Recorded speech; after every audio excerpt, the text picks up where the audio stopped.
साथियों, बीते 2 वर्षों में कोरोना को लेकर ये हमारी 24वीं मीटिंग है। कोरोना काल में जिस तरह केंद्र और राज्यों ने मिलकर काम किया, उसने कोरोना के खिलाफ देश की लड़ाई में अहम भूमिका निभाई है। मैं सभी मुख्यमंत्रियों, राज्य सरकारों और अधिकारियों के साथ सभी कोरोना वॉरियर्स की प्रशंसा करता हूं। साथियों, कुछ राज्यों में से कोरोना के फिर से बढ़ते केसेस को लेकर हेल्थ सेक्रेटरी ने अभी हमारे सामने विस्तार में जानकारी रखी है। आदरणीय गृहमंत्री जी ने भी कई महत्वपूर्ण आयामों को हमारे सामने रखा है। साथ ही आप में से कई मुख्यमंत्री साथियों ने भी कई जरूरी बिंदुओं को सबके सामने प्रस्तुत किया है। ये स्पष्ट है कि कोरोना की चुनौती अभी पूरी तरह से टली नहीं है। ओमिक्रॉन और उसके सब वेरिएंट्स किस तरह गंभीर परिस्थिति पैदा कर सकते हैं, ये यूरोप के देशों में हम देख रहे हैं। पिछले कुछ महीनों में कुछ देशों में इन सब वेरिएंट्स की वजह से कई सर्ज आए हैं। हम भारतवासियों ने कई देशों की तुलना में अपने देश में हालात को काफी बेहतर और नियंत्रण में रखा है।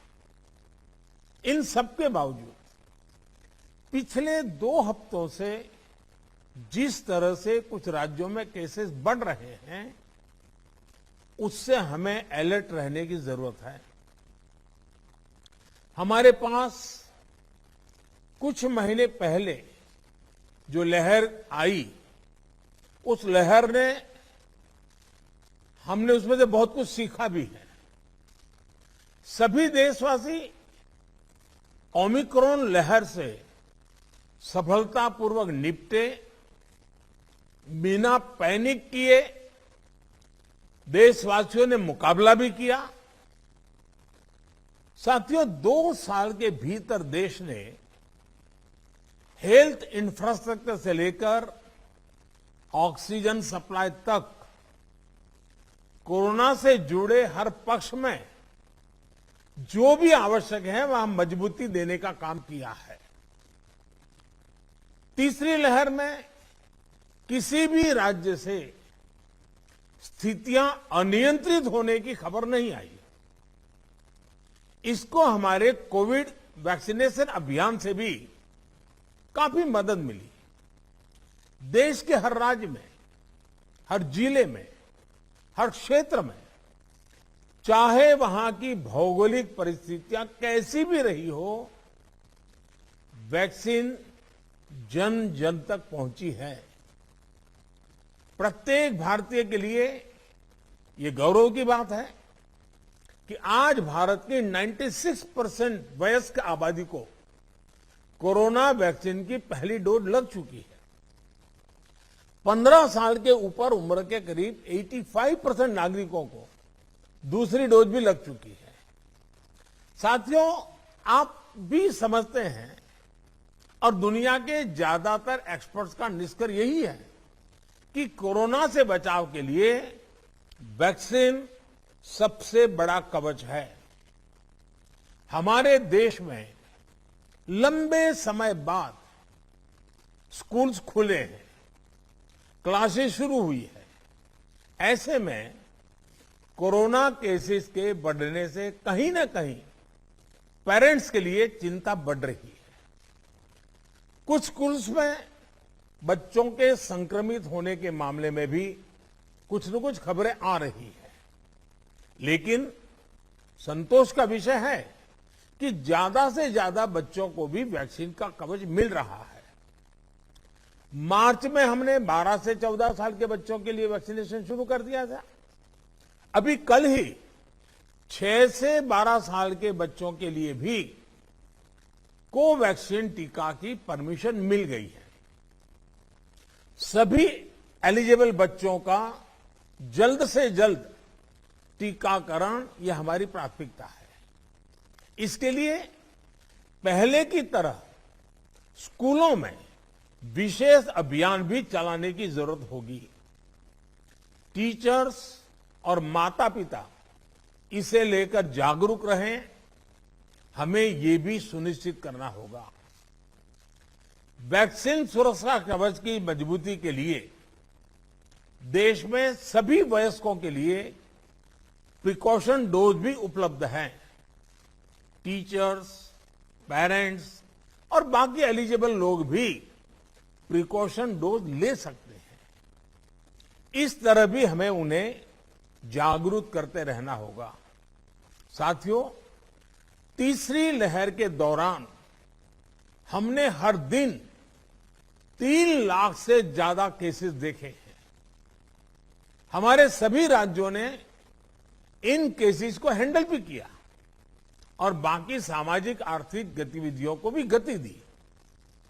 यही बैलेंस आगे भी हमारी स्ट्रेटेजी का हिस्सा रहना चाहिए।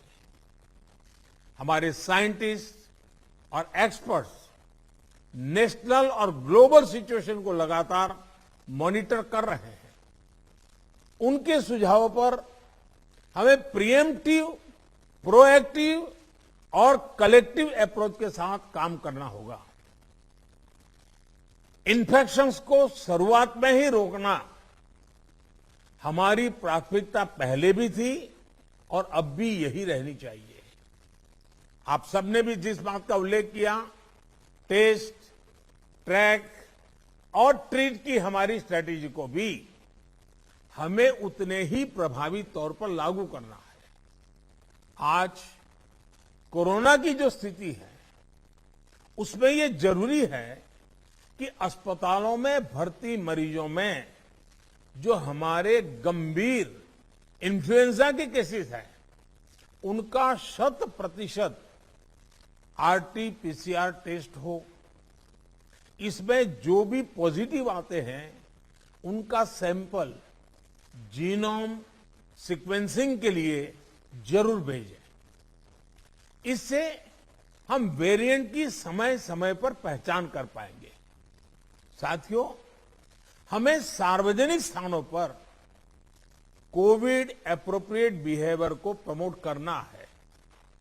साथ ही पब्लिक में पैनिक न फैले, ये भी सुनिश्चित करना है। साथियों, आज की इस चर्चा में हेल्थ इंफ्रास्ट्रक्चर को अपग्रेड करने के लिए जो काम हो रहे हैं उनकी भी बात हुई। इंफ्रास्ट्रक्चर के अपग्रेड का काम तेजी से चलता रहे, ये सुनिश्चित किया जाना चाहिए। बेड्स, वेंटिलेटर्स और पीएसए ऑक्सीजन प्लांट जैसी सुविधाओं के मामले में हम काफी बेहतर स्थिति में हैं, लेकिन ये सारी सुविधाएं फंक्शनल रहे, हमें ये भी सुनिश्चित करना होगा और उसको मॉनिटर किया जाए, जिम्मेवारी तय की जाए ताकि कभी जरूरत पड़े तो हमें संकट ना आए। साथ ही अगर कहीं कोई गैप है तो मैं आग्रह करूंगा कि टॉप लेवल पर उसको वेरीफाई किया जाए, उसको भरने का प्रयास हो। मेडिकल कॉलेजेस, जिला अस्पताल, इन सब में हमें अपने मेडिकल इंफ्रास्ट्रक्चर को भी स्केल अप करना है और मैन पावर को भी स्केल अप करना है। मुझे विश्वास है आपसी सहयोग और संवाद से हम लगातार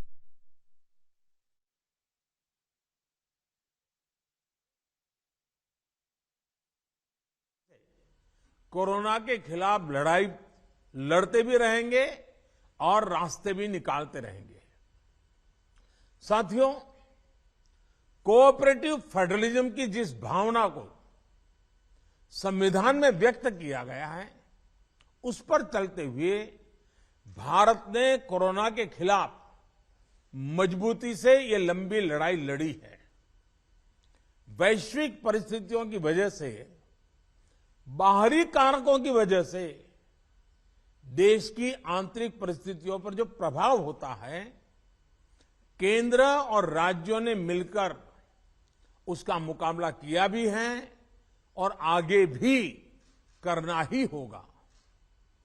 केंद्र और राज्यों के साझा प्रयासों से ही आज देश में बड़े स्तर पर हेल्थ इंफ्रास्ट्रक्चर में सुधार हो पाया है। लेकिन साथियों, आज इस चर्चा में मैं एक और पक्ष का जिक्र करना चाहता हूं।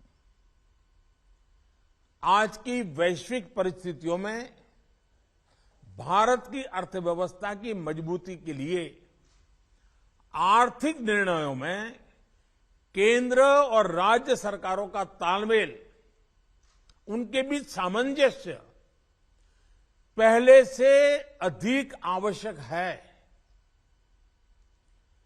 आप सभी इस बात से परिचित हैं कि जो युद्ध की परिस्थिति पैदा हुई है और जिस प्रकार से सप्लाई चेन प्रभावित हुई है, और ऐसे माहौल में दिनों दिन चुनौतियां बढ़ती जा रही हैं। ये संकट, वैश्विक संकट, अनेक चुनौतियां लेकर के आ रहा है। ऐसे संकट के समय में केंद्र और राज्यों के बीच तालमेल को, कोऑपरेटिव फेडरलिज्म की भावना को और बढ़ाना अनिवार्य हो गया है। अब मैं एक छोटा सा उदाहरण देता हूं। जैसे पेट्रोल डीजल की कीमतों का एक विषय हम सबके सामने है। देशवासियों पर पेट्रोल डीजल की बढ़ती कीमत का बोझ कम करने के लिए केंद्र सरकार ने एक्साइज ड्यूटी में कमी की थी। पिछले नवंबर महीने में कम की थी। केंद्र सरकार ने राज्यों से भी आग्रह किया था कि वो अपने यहां टैक्स कम करे और ये बेनिफिट नागरिकों को ट्रांसफर करे। इसके बाद कुछ राज्यों ने तो भारत सरकार की इस भावना के अनुरूप यहां टैक्स कम कर दिया, लेकिन कुछ राज्यों द्वारा अपने राज्य के लोगों को इसका कोई लाभ नहीं दिया गया। इस वजह से पेट्रोल डीजल की कीमतें इन राज्यों में अब भी दूसरों के मुकाबले कहीं ज्यादा है। ये एक तरह से इन राज्यों के लोगों के साथ अन्याय तो है ही, साथ ही पड़ोसी राज्यों को भी नुकसान पहुंचाता है। स्वाभाविक है कि जो राज्य टैक्स में कटौती करते हैं उन्हें राजस्व की हानि होती है।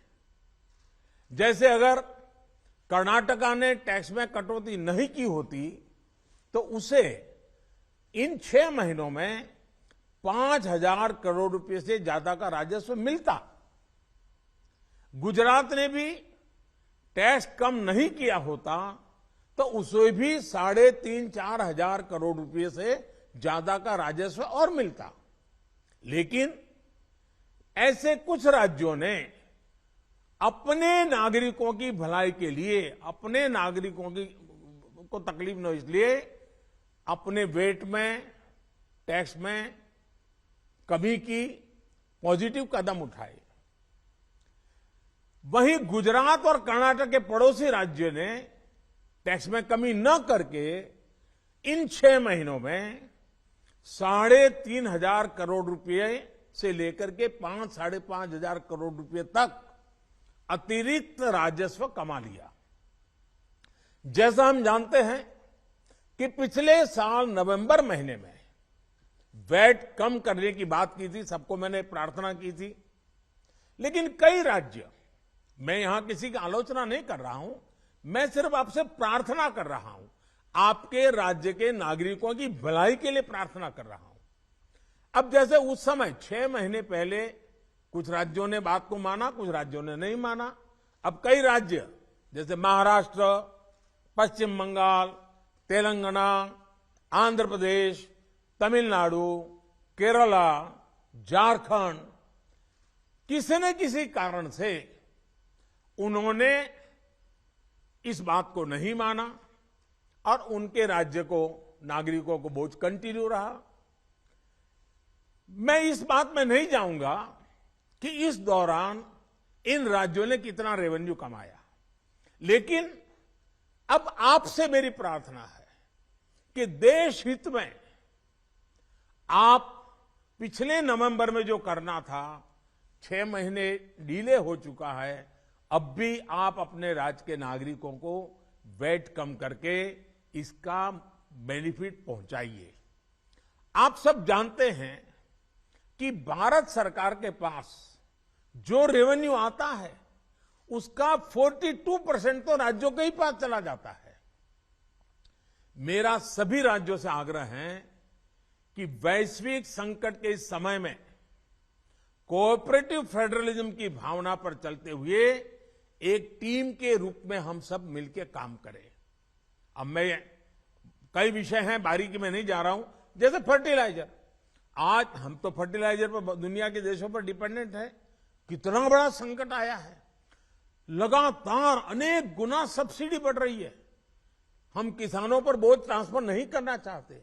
अब ऐसे संकट झेलने पड़ रहे हैं, तब मैं आप सबसे आग्रह करता हूं, प्रार्थना करता हूं कि आप अपने राज्य, अपने पड़ोसी राज्य, सभी देशवासियों के हित में उसकी सर्वोच्च प्राथमिक दे। मैं एक और उदाहरण देता हूं। अब नवंबर में जो करना था नहीं किया, इसलिए पिछले 6 महीने में क्या हुआ है, आज चेन्नई में, तमिलनाडु में पेट्रोल करीब 111 रुपया के पास है। जयपुर में 118 से भी ज्यादा है। हैदराबाद में 119 से ज्यादा है। कोलकाता में 115 से ज्यादा है। मुंबई में 120 से ज्यादा है। और जिन्होंने कटौती की, मुंबई के ही बगल में दीव दमन में 102 रुपया है। मुंबई में 120, बगल में दीव दमन में 102 रुपया। अब कोलकाता में 115, लखनऊ में 105, हैदराबाद में 120 करीब करीब, जम्मू में 106, जयपुर में 118, गुवाहाटी में 105, गुड़गांव में 105 है। देहरादून, छोटा राज्य हमारा उत्तराखंड, 103 रुपया है। मैं आपसे आग्रह करता हूं कि आप 6 महीने भले जो कुछ भी आपका रेवेन्यू बढ़ा आपके राज्य के काम आएगा, लेकिन अब पूरे देश में आप सहयोग कीजिए।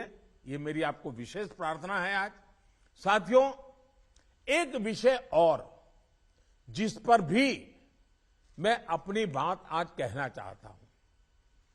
देश में गर्मी तेजी से बढ़ रही है और समय से पहले बहुत गर्मी बढ़ रही है, और ऐसे समय में हम अलग अलग स्थानों पर आग की बढ़ती हुई घटनाएं भी देख रहे हैं।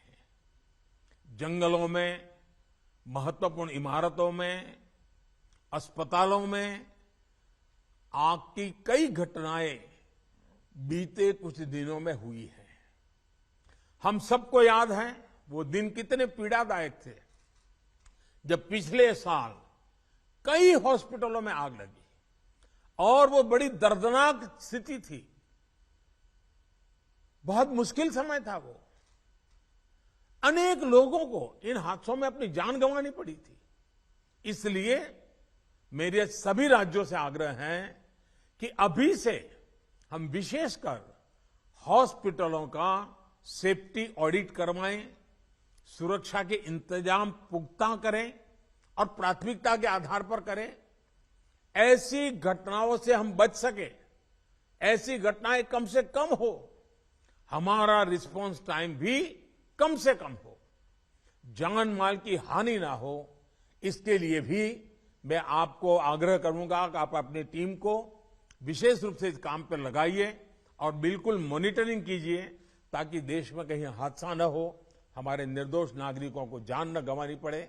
साथियों, आप सभी ने समय निकाला, इसके लिए मैं एक बार फिर आप सबका आभार व्यक्त करता हूं और हमेशा मैं आपके लिए उपलब्ध रहता हूं।